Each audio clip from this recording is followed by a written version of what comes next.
ba yan? Tulog siya. May tatanong pa nga ako eh. Dad, gising ka muna. Tulog ka na. Nuntok na ako. Maya na, may tatanong pa ako. Ano yan? Kayang-kaya mong sagutin to. Alam kong ikaw lang makakasagot ng tanong ko. Ano yun? Ano? Pangiti ako na. Huwag kang seryoso ka. Tapos, itry mo nga i-translate sa English.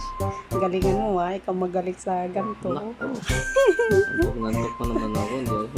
Doon nga ang IQ mo pag bagong gising. So, ito. Unang tanong. Ano yun? Sabi, lumabo man ang mga mata ko, mananatili pa ring malinaw ang pagtingin ko sa'yo. Translate. Translate mo nga sa English.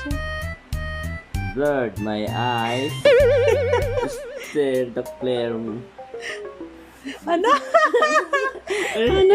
Lumabo man ang mata ko, mananatili pa ring malinaw ang pagtingin ko sa'yo. Sa English, blurred my eyes is still.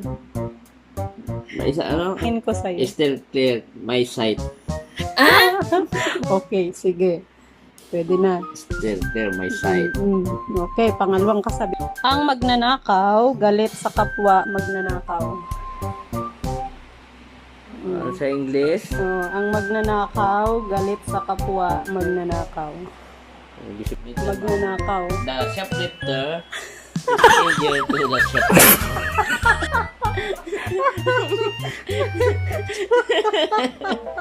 Shoplifter. Sige. Pangatlong salamikain. Aanhin pa ang damo kung patay na ang kabayo. Muna. Ano bang anhin? Aanhin pa ang damo. Ano? Aanhin pa daw ang damo kung patay na ang kabayo. No. You save your grass. If the horse is dead. Ano? Pakiulit. Dami naman yan. 5 nga lang eh. Ito. Kung walang tiyaga, walang nilaga. Maikli nga lang to eh. No fishing is no cook. No fishing to. Ay, naku. No boil. Sige, may pahirit pa. Okay, last. Kung sino ang unang pumutak, siya ang nanganak. Dahil sa manok, diba? What's the evaporate?